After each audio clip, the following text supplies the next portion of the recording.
Ouais. Allez, aujourd'hui, nouvelle vidéo atelier. On va s'occuper d'un petit booster mal en point. Je vais te montrer ça. J'ai déjà démonté ça. Histoire de commander les pièces et pouvoir te faire la vidéo. Je te montre ça. Je te montre directement l'état du piston. Comme tu peux le voir, il y a un truc qui est passé bien comme il faut. J'ai de la chance, le cylindre il est pas touché, il n'y a que la culasse qu'à manger et du coup je vais te montrer pourquoi ça a fait ça. Et en fait je la cherche et je vais la remettre dans... Mais voilà, elle était rangée tout simplement.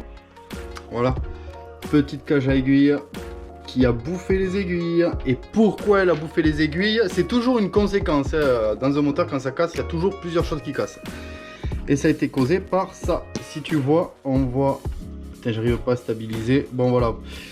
Tu auras remarqué l'axe de piston qui a bleui, qui s'est déformé, qui a causé la cage à aiguille qui casse. Et la cage à aiguille elle passe, c'est réaspiré dans les transferts et blam blam blam blam blam blam blam. Comme dans le cutter. Allez, j'ai repris la culasse du coup, pour lui faire le plus grand bien possible. D'ailleurs, je sais pas si tu le sais, sur ce modèle d'Ersal, donc je sais plus lequel c'est.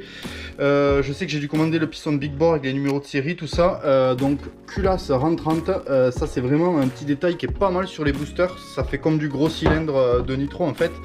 Et du coup, dans le cylindre, j'ai rien fait d'astronomique, j'ai juste passé un coup de pierre, tu sais, de rodoir à 3 branches pour enlever le dépôt d'aluminium qui s'est créé sur la barrette avec le jeu.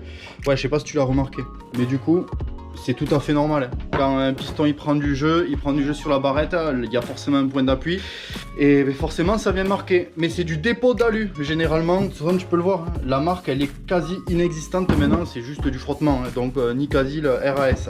Bon, on va ouvrir le petit colis que j'ai reçu et puis on s'y met. Bon allez, j'espère que tu verras bien. Là je suis passé en GoPro sur les pecs. Sur les pecs de binouze.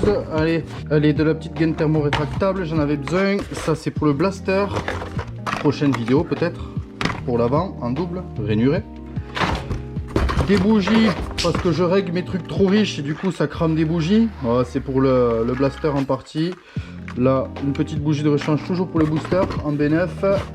Et après du B9 ES pour le blaster. Quand tu fais des balades, tu es content de l'avoir au fond des bois. On va laisser ça là, tout top qui font plaisir. La petite pâte à joint transparente, alors ça c'est pour les 4 temps. Pour les 4 temps, quand tu veux faire un joint propre sur le cache arbracam, tu sais, le couvre-culasse du dessus, ben tu mets ça, au moins on te dit pas ouais mais c'est de la patate. Voilà, t'as compris. La CAF, là c'est pour mon petit voisin qui m'a demandé ça pour sa petite moto. Donc ben voilà, petite CAF, je l'ai reçue, tu peux venir la chercher. Le fameux piston Ersal, on va voir s'il passe en 47,6. On va voir. Bon, bien sûr, les petits joints pour le cylindre et une petite cage à aiguille pour le vélo vu qu'on a cassé la nôtre. Mais de toute façon, on l'aurait changé d'office. Allez, on change de spot, on revient ici et on va se regarder les côtes. Allez, j'espère que tu vas bien y voir. Je vais me pencher. Allez, voyons, qu'est-ce qu'on a droit comme côte sur ça. Bon, déjà, c'est bien. Allez, ça va se mettre là. Tiens, je te le rends avec toi. 47,54. On va vérifier. Bon, bien que Ersal ce soit juste, il n'y a pas de souci. Pour mon bien-être personnel, je vais le regarder. Allez, puis à coulisse digitale, tu vois, on est à 0,01 de faux. Donc on est plutôt bien. Au 47,63. 0,09 de jeu. Écoute, on va être pas mal. À la fin, je finissais à 47,60. 0,6, 0,6, 0,7, on est nickel. Et histoire de voir, on va regarder quand même en haut, tu vois. On va se le regarder vite fait. On va se le prendre bien au milieu. Et en haut, je suis à 47,68. Alors là, par contre, tu vas craquer. Hein. Il y a un gros écart, c'est sûr. Donc 47,68. 47,35.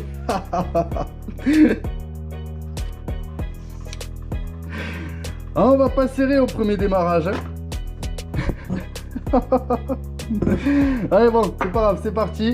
On va s'enfiler les petits segments.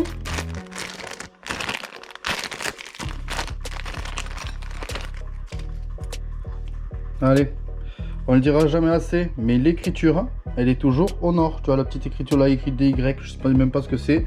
Moi j'ai l'habitude qu'il y ait un N, c'est pas grave. Allez, on va quand même se regarder les becs de segment. Toujours, dans 100% des cas, faut le vérifier. Que tu montes un fond, un truc de 125, oh ben... là je peux te dire que rien qu'à le voir, l'écartement des becs du coup, là on est bon. Bon, je me suis armé de ma petite cale au préalable. Donc je pense que d'entrée on va partir sur du 0,20. 0,20, où te caches-tu? Moi je fais n'importe quoi, tu vois. Je me le suis rangé il n'y a pas longtemps tellement j'en perds mon ordre. Voilà. 0,25, 0,20. Hop. Et c'est parti. Voilà, et comme attendu, la 0,20 passe. Alors je vais pas pouvoir te le mettre plus près. Mais tu vois, le 0,20 passe. Là on est sur un 0,30 clairement. 0,30, on va contrôler l'autre. Donc ça toujours pareil. En fait, c'est ce qui a froid te fait l'étanchéité. Une fois que ça chauffe, ton piston chauffe. Donc du coup ça s'élargit. Et en fait ça vient faire... grosso modo, si c'est trop serré, quand ton piston il chauffe, tu serres. C'est aussi simple que ça. C'est pour ça qu'il faut mettre un certain jeu. On va reprendre, pour le fun, on va prendre la 25, on va voir si elle gratte gras. Et effectivement, la 25 gratte, mais vraiment très gras. Elle est à deux doigts de pas passer. Donc là, ça veut dire qu'on est en dessous. Donc on est entre 0,20 et 0,25. On va dire 0,23. Allez. On est bon. On va se monter les petits segments en faisant gaffe s'il y a un sens aux ergots. Mais là, il n'y en a pas. Donc on va faire comme ça. Oh là là, la technique. J'ai vu ça il y a pas longtemps en plus. J'ai jamais fait comme ça de ma vie et je dois dire que c'est plutôt pas mal. Je sais pas si c'est la méthode originale. Je sais pas, tu vois, avant je faisais comme ça en fait. C'est tout bête, hein, ça. Merde. Et bon, forcément je le montre, ça va pas. Tu vas pas le voir. Je vais pas y arriver.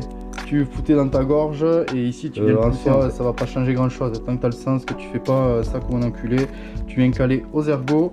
Et ensuite, moi, on va aller chercher le booster après. Mais grosso modo, je vais le monter, je crois, par ici ou par là. Je sais pas. Écoute, je vais en mettre un de côté et puis on verra bien lequel ça tombe. Ouais, en plus, c'est des clips sans G, t'as compris. On va pas trop se faire chier à les monter, cela. D'ailleurs, clips sans G, c'est pas tip top quand même. Hein. Moi, je trouve que rien ne vaut. Rien ne vaut quand même un bon C. Tu le sens le premier démarrage là? Bob le bricoleur. Bob le bricoleur, il fait son premier démarrage là. Voilà. Il a ses rates. Allez, bien évidemment, on va se mettre la petite goutte d'huile sur les ergots, toujours. Il est même pas là l'ergot. Hop, elle là, elle là.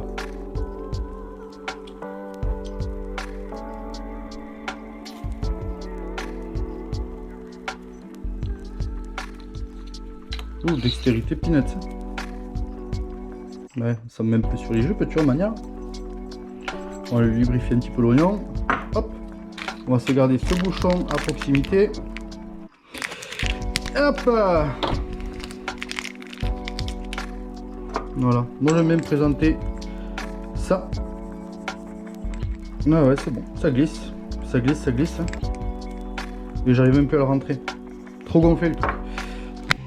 Bon. On va se chercher le petit booster. Et on va se le pendre. Tranquillou.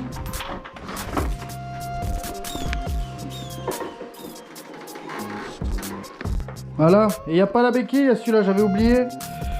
Ah. Hop. On va se prendre les petites sangles. Les carénages ont été enlevés, je te rassure, on va pas faire du démontage de carénage. Allez hop. Là on va passer simplement dans les leviers de frein. Je vais revenir choper hop, mon second crochet sur la pointe des pieds. Et puis voilà, tu l'as vu ma béquille? Regarde, hop. On va le lever un peu. Histoire que ça vienne droit. Et voilà, la béquille. Allez, hop, on va lever la petite selle. La petite coque arrière qu'on va pas débrancher, on va la laisser derrière. Comme ça c'est pas mal, t'as vu, ça te cache la plaque. Pas de doublette. le petit couvercle que j'ai bien évidemment bien revissé. Ah, j'ai dû avoir du temps quand je le démontais.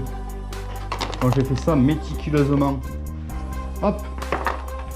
Putain, à la fin, pour la boîte à air, je te donne une astuce quand tu as un carbu de 21 et que tu n'as pas de manchon qui correspondent. Là, tu seras bien content, je pense, si tu es dans ce cas. Tu comprendras tout à l'heure hein, pour l'étanchéité. Allez, on va sortir le petit chiffon. Là, j'avais bien tout sorti, hein, histoire que ce soit bien propre. Allez, je te montre de près, tu vois, mais là, on est bien propre. On va être sympa. Allez, je vais repasser avec ma petite perche. Et comme ça, je vais pouvoir te montrer le cœur du problème. Allez. Voilà, elle y vient toute seule. On va s'enfiler le petit joint. Alors ce booster pour se caler c'est pas évident, donc voilà. Tu vas profiter du pestacle vu de dessus. Si tu veux, je te le commente. Donc là, on est au moment où il y enfonce son axe de piston bien profond dans la cage à aiguille. Allez, boum, second circlips. C'est pris la pince à bec, tu m'excuses, je vais te boucher le sandwich. Allez, le moment tant entendu est arrivé. Allez, on va faire glisser gentiment ce cylindre au fond des goujons. Et petit contrôle, comme d'hab. Bon, là je vais le tenir vu que c'est pas pris à l'embase. Voilà. Pas plus, pas moins ça. Allez, on va laisser passer la culasse. Et juste avant, comme tu le sais, je place toujours un petit truc d'étain, un petit fil d'étain. Là j'ai pris du 1,5. Oh, et je mets le jaune culasse de travers. Eh Gaston, Gaston le joint de culasse. Je te prie de descendre au fond du trou sous peine de déchirement et de remplacement. Je te fous à la poubelle ta race. Et je te remplace par un vrai jaune culasse. Non mais c'est la folie. Bon ben petite technique, obligé. Tu mets ton truc, tu mets les 4 goujons, t'appuies, t'inquiète, il rentre le jaune culasse. Voilà, tu l'as vu, il est au fond. Allez, on a toujours tout bien placé. On va, ben j'aurais dû le laisser. On va tout venir se placer. Les petits écrous, bien dégueulasses. Ah, tu vois mieux là, hein. C'est mieux hein, tout de suite. Parce qu'en fait j'ai l'écran, il va falloir que je sorte cette option qui se met en pause, enfin l'écran arrière, là où je vous cadre en fait, qui se met en pause au bout d'1 minute, en veille en fait, pardon. Et du coup ça fait que je vois pas vraiment le cadrage et de temps en temps tu vois je rappuie comme je viens de faire là maintenant. Et c'est à ce moment là que je me rends compte que je cadre mal. Allez, petite clé en 10, on va aller chercher ça.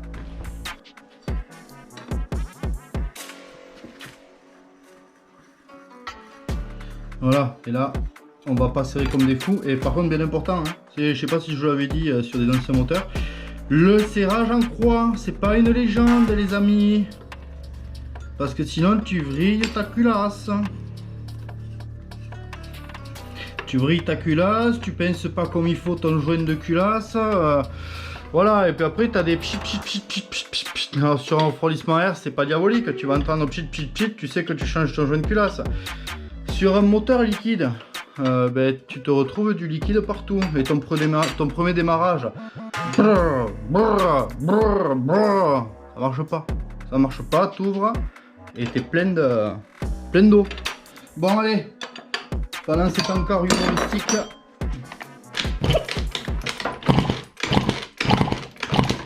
Voilà, j'ai appuyé que quelques coups. Hein. Quelques coups, il a bien fait 20 allers-retours lui le bordel.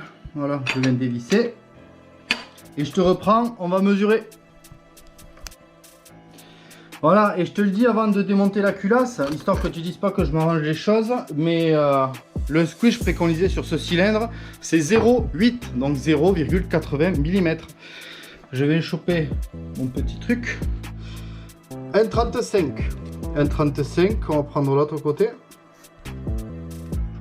1,34. Voilà. Toujours pareil, je vais pas calculer un taux de compression sur un booster avec un squish d'1,34. Je pense qu'on est dans les clous.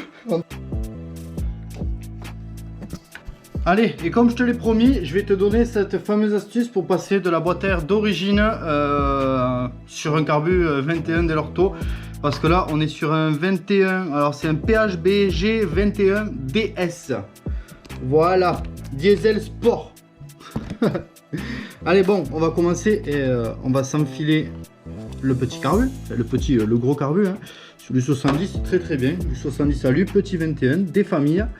Et d'ailleurs, je sais pas si vous l'avez vu, voilà. Donc, moi, je rentre toujours vers devant, comme ça, tu n'auras pas ton moteur quand tu vas taper des roues. Hop, on va se visser du coup le carbu, forcément.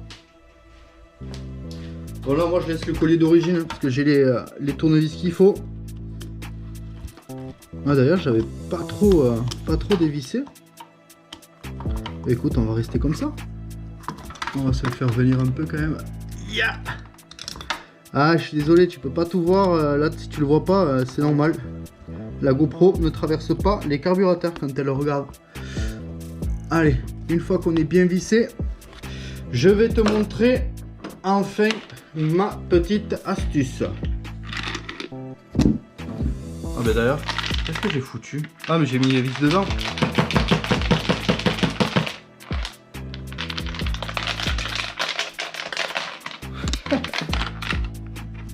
Qu'est-ce qui s'y passe là-dedans? Bon, je vais ouvrir la boîte à air, je sais pas ce qu'il faut foutu, ou alors c'est mon petit Lolo qui m'a foutu des vis dedans. Toujours vérifier les boîtes à air. Allez, je t'ai donc démonté la boîte à air pour te montrer cette petite chose. Donc, tu me diras, en bout d'origine, je ne crois pas. Allez, je te montre ce que j'ai fait sur ce scooter. Donc en fait, c'est une pipe d'admission, tu sais, quand tu as un derby, que tu reçois des carburateurs 34, les COSO ou les 32, tu as ce genre d'adaptateur en fait pour passer sur les grosses pipes.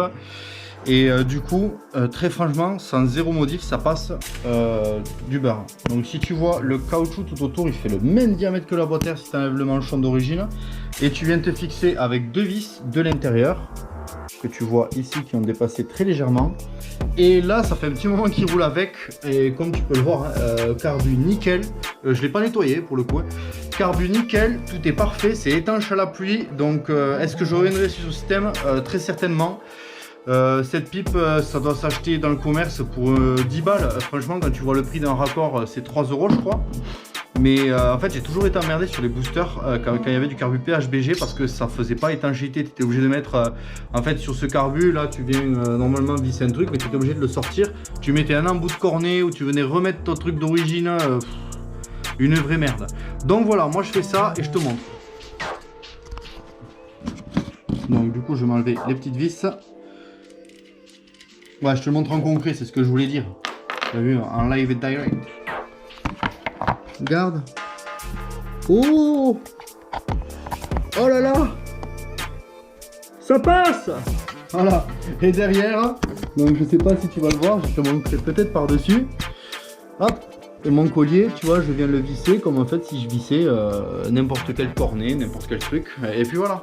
Je visse, je monte le carénage et on procède au premier démarrage. Allez, et je vais te montrer que c'est le premier démarrage parce que je vais remettre de l'essence parce qu'il est à sec. J'en mets partout tellement j'ai la flemme d'aller chercher mon entonnoir. On va y mettre un petit coup de chiffon.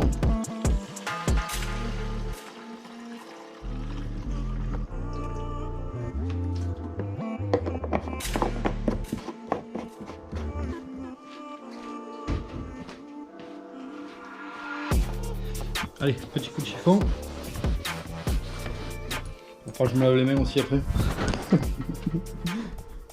Bon allez, est-ce qu'il est prêt ce petit booster? On va mettre le contact, un petit coup de starter. On va vérifier que la coque ne tombe pas. Et on va s'y mettre.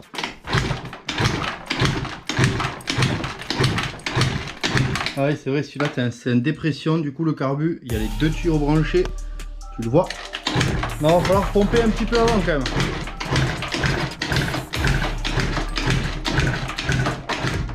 Et j'ai le carénage qui se fait la malle. Bon attends, je vais le débrancher, je te reprends. Non, finalement j'arrive pas à la faire tenir, ça me gonfle. Ouais. Ça, je vais mieux tirer le starter.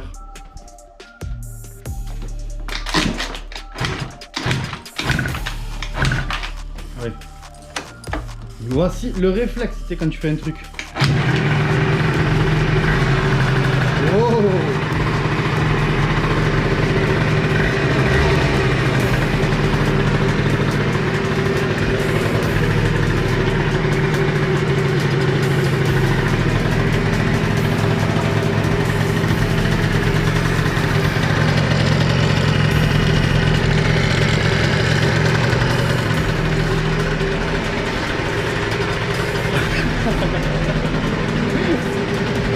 Bon, ça a démarré pas trop mal.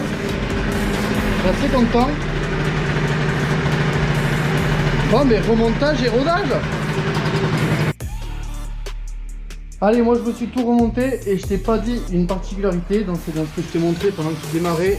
Donc, Pau Yasuni Eco. Voilà. Quand tu te fais contrôler par la police parce que tu as un scooter typé piste et qu'il te faut un scooter typé endurance homologué, n'hésite pas à mettre ce pot, tu vois, je vais le conseiller parce que le Yasuni Eco, moi personnellement c'est le second que je montre sur du 70, donc le premier ça a été sur un 70 Polini, sur un booster pareil, et là tu vois c'est sur un 70 Ersal avec le Carbu 21.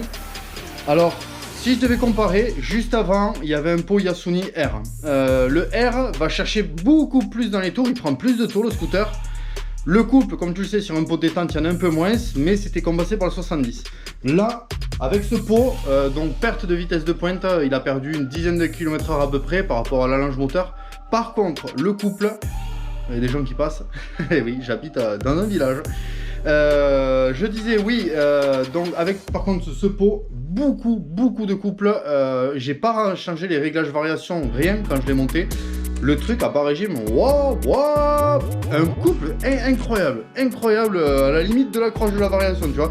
Bon, ça vaut pas un hyper racing ou quoi que ce soit, hein, mais très bon pot sur le couple, sur la longe un peu moins. Après, bon, voilà, il n'y a pas de volume, il n'y a pas de corse, ça doit être catalysé à fond. Voilà. Donc, petite mise en place d'un piston, d'un cylindre, remontage, et puis voilà quoi. Là maintenant moi je vais roder, tu sais comment on rode, hein, je te l'ai déjà dit, 3 chauffes, allez en 1 heure tu peux en faire 3 sur un booster, t'en fais 2 déjà, franchement c'est bien, allez en 2 heures t'en fais 3, on va dire ça. Et puis après tu te fais un petit plein tranquillou, dans ce cas là, et maintenant c'est le téléphone qui sonne. Oh putain, on est toujours emmerdé ici. Voilà bon, bref, petit rodage. Et puis on est bien. Allez, moi je vais te dire de partager mes vidéos, de liker, n'hésite pas à t'abonner à ma page. J'ai mes réseaux sociaux avec TikTok et Instagram, toujours pareil, JujuFast117. N'hésite pas à t'abonner, à liker. Sur TikTok c'est du contenu marrant, sur Insta moi j'y suis un petit peu moins, mais ça va reprendre petit à petit. L'hiver tu connais, c'est atelier, et puis voilà. Là il y a beaucoup de boulot là où je bosse, et puis voilà. Donc tu partages, tu likes, tu t'abonnes, et puis on se dit une prochaine fois. Porte-toi bien, ciao.